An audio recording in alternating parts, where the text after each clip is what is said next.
Our heroes pressed on, descending into a cavern that felt like a dead forest, pale roots, dried fungi, and air that swallowed light.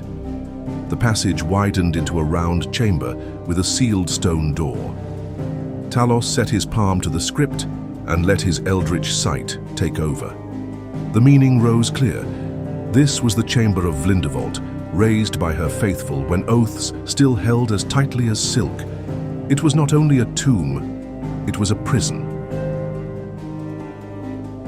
Inside the vault, a wide shaft gaped where something massive once stood. Ancient Fey script ringed the chasm.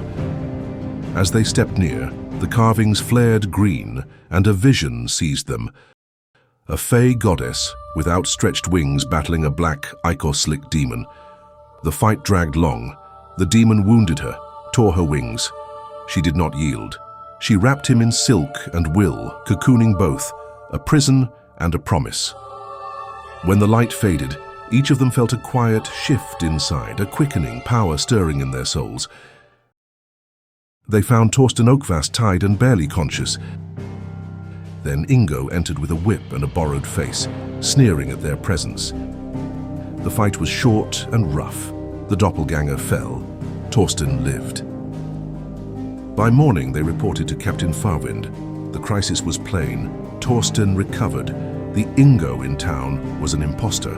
The real Ingo was missing. He thanked them and pressed urgency. Trivium could not weather a missing magnate and a missing child at once. At Oakvast Manor, they searched while Torsten slept. In Ingo's room, they found a hidden ledger. For nearly a year, 15 to 20% of profits had been diverted into a vague project with Janos Steinbach, the castle's major domo. No purpose stated, only careful wording.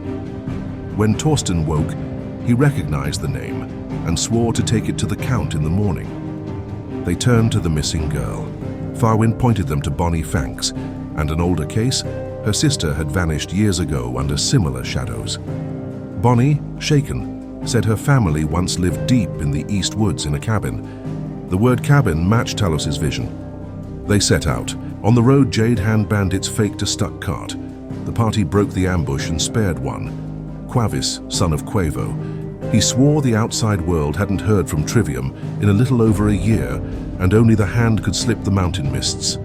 Others never reached the town or turned back by forces they couldn't name. The East Woods sank into swamp. They drove off a mosquito-like demon, cut down a strangling tree, and reached the cabin, where angles felt wrong and sound lagged. A hooded figure attacked, bones bending the wrong way, and kept rising after every fall until Bonnie arrived to help. "Take the hood," she said, "or it stands back up." She named the master the Slender Man. Talos admitted he'd found a pale hood in his pack after touching one of the pages. He might have been used to snatch poor Gabriel. Bonnie explained. 8 pages bound the Slender Man's working. The party held 3. He could only be truly weakened if the pages were destroyed. They searched the house and found 4 more. The rooms bore scars, stick figures on walls, ruined kitchens, chair gouges from restraints, pink finger bones in the furnace. During the search, Bonnie recognized the mark of the ritual of the eyes in Talos and Strieza. "You always give something to get power," she warned, "even if you don't remember what." She herself had bargained to forget, then to remember. Both had costs.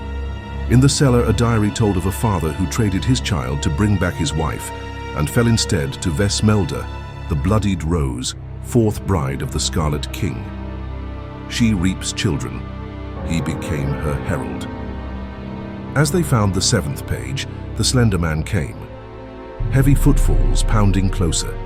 Behind the house, the lake from Talos's vision held a thorn-bound pyre with Gabriel Cobbler lashed upon it, and the 8th page nailed there. The fight was cold and grinding. They seized the final page and burned them all. His power thinned, and that single window was enough. They broke his form. Afterward, they found a heart still beating where none should. The sky dimmed. A smooth voice slid through the air. "Well then, it's time to pay the piper." A figure in yellow robes stepped through the world like a curtain. Alabama Goldwater, herald of the Yellow King. Bonnie had asked to forget, then to remember. The last price had been a rib, this one an eye. He spoke, obliquely, of the Yellow King and Carcosa, and was gone. When the air settled, the party could see the quiet glow of living things, their animasight awakened, a glimpse of a person's soul. They brought Bonnie home. Farwin paid the city's reward. James and Jana Cobbler pressed their savings into the party's hands. At dawn, they escorted Torsten to Castle Trivium. On the road, they met Orlo Maxwell, a polished elf bound for Trivium's trivialities. Zed's animus sight weighed him and found him strong. At the castle ward, guards refused the keep without orders. In the Church of Orion, the party listened to the sermon and met Janos Steinbach. He smiled, said little, and promised to look into it. At the smithy, Farhound Thornshield offered steel. Eventually, an audience was granted. They passed the gates into halls humming with Valtech craft, ever-bright lanterns, cleansing stones, thaumacoms, a rail lift, and watchful, scrying orbs. The Count thanked them and asked why they had brought this to his door. Odd, he said, since Ingo had been at the castle for days. Ingo entered from the west doors. Torsten's relief hardened into anger. The brothers were taken aside, still arguing.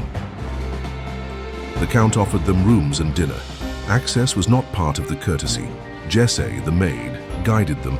They could roam the guest halls until supper, but the west wing, the Count's apartments, and the staff-only passages were forbidden.